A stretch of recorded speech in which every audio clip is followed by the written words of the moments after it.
Nama saya Elizabeth Yade Karere, NPM 23103100068, kelas A angkatan 2023.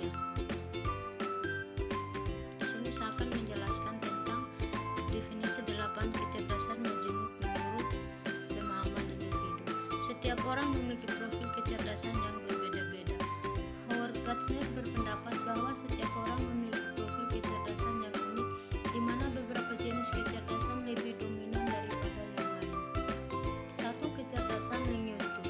Kecerdasan linguistik adalah kemampuan seseorang untuk memahami, menggunakan, dan memanipulasi bahasa secara efektif. Contohnya seperti penulis puisi, seorang jurnalis, penulis cerpen, dan lain-lain.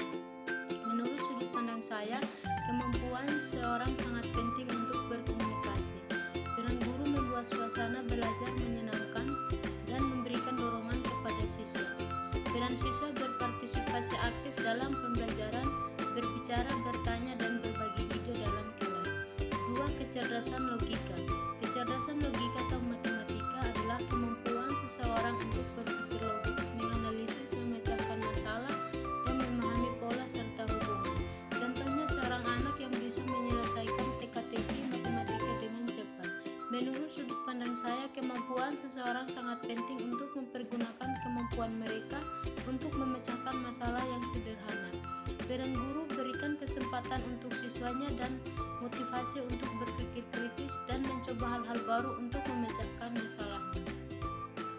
3. Kecerdasan spasial atau visual. Kecerdasan spasial adalah kemampuan seseorang untuk memahami dan menerima informasi dari bentuk ruang dan jarak jauh.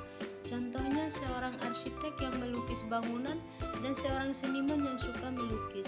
Menurut sudut pandang saya, kecerdasan ini sangat penting untuk mereka mengenali pola dan hubungan spasial seperti bentuk warna dan tekstur. Peran guru berikan motivasi untuk model pembelajaran dan berikan kesempatan kepada siswa untuk membuat model pembelajaran. Peran siswa bertanya, berdiskusi, dan menyelesaikan masalah. Keempat, kecerdasan musikal. Kecerdasan musikal adalah kemampuan seseorang untuk memahami, menciptakan, dan merespon musik. Contohnya seperti seorang penyanyi yang menyanyikan lagu sangat merdu dan enak didengar. Menurut sudut pandang, mereka bisa mengenali nada, harmoni, dan melodi. Kaitkan dengan belajar dan pembelajaran, guru menyampaikan materi dengan jelas dan menarik. Peran guru dapat membuat pembelajaran musik dengan menyenangkan dan memberikan dorongan eksperimen kepada siswa. Siswa berpartisipasi aktif dalam pembelajaran musik dan rajin berdiskusi dengan orang lain. Kelima, kecerdasan kinestik. Kecerdasan kinestik adalah kemampuan seseorang untuk menggunakan tubuhnya secara efektif dan terampil, serta mengkoordinasikan gerakan tubuh dengan pikiran. Contohnya seorang atlet, seorang penari, seorang ahli yang beroperasi dengan kecepatan, dan seorang anak yang bermain aktif dan bergerak. Menurut sudut pandang saya, mereka bisa belajar dengan melakukan seperti melalui eksperimen, proyek, dan permainan. Kaitkan belajar pembelajaran, misalnya guru menyampaikan materinya dengan jelas. Peran guru ajarkan keterampilan motorik anak dan membantu mereka untuk belajar koordinasi tubuh dan keseimbangan mereka. Siswa berpartisipasi aktif dalam pembelajaran, bergerak, bermain, dan menyelesaikan tugas yang melibatkan gerakan. Keenam, kecerdasan interpersonal. Kecerdasan interpersonal adalah kemampuan seseorang untuk memahami, berinteraksi, dan berkomunikasi dengan orang lain secara efektif. Contohnya seperti seorang pemimpin, seorang guru yang membangun hubungan positif, dan seorang anak yang mudah berteman dan membangun hubungan yang baik dengan orang lain.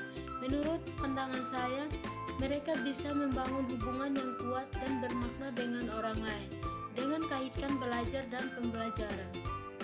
Guru ajarkan keterampilan sosial, bantu siswa belajar berkomunikasi dengan baik, berempati, dan menyelesaikan konflik.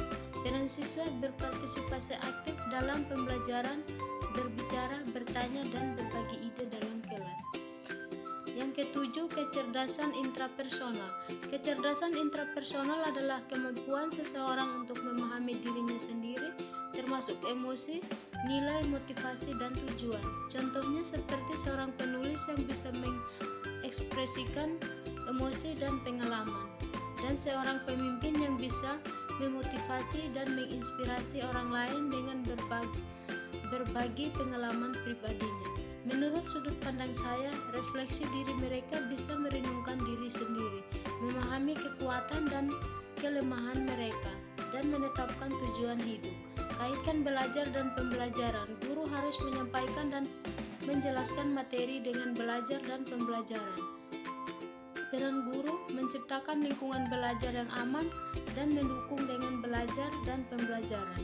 Peran siswa berlatih merenungkan diri sendiri, luangkan waktu untuk berpikir tentang perasaan, nilai, dan tujuan hidupnya sendiri. Yang kedelapan, kecerdasan naturalis. Kecerdasan naturalis adalah kemampuan seseorang untuk memahami, menghargai, dan berinteraksi dengan alam dan lingkungan sekitarnya. Contohnya, seorang ahli biologi, seorang petani yang bisa menanam tanaman dengan baik dan menghasilkan panen, seorang anak yang bermain di alam dengan hewan dan tumbuhan. Menurut sudut pandang saya, kepekaan terhadap lingkungan, mereka peduli terhadap lingkungan dan berusaha untuk melestarikannya. Kaitkan dengan belajar dan pembelajaran. Guru harus menerapkan materinya dengan logis kepada siswanya. Peran guru membuat pembelajaran yang berbasis alam dan berikan dorongan kepada siswa untuk mengamati alamnya. Peran siswa berlatih peduli terhadap lingkungan, kurangi sampah, hemat energi, dan lakukan kegiatan pelestarian lingkungan.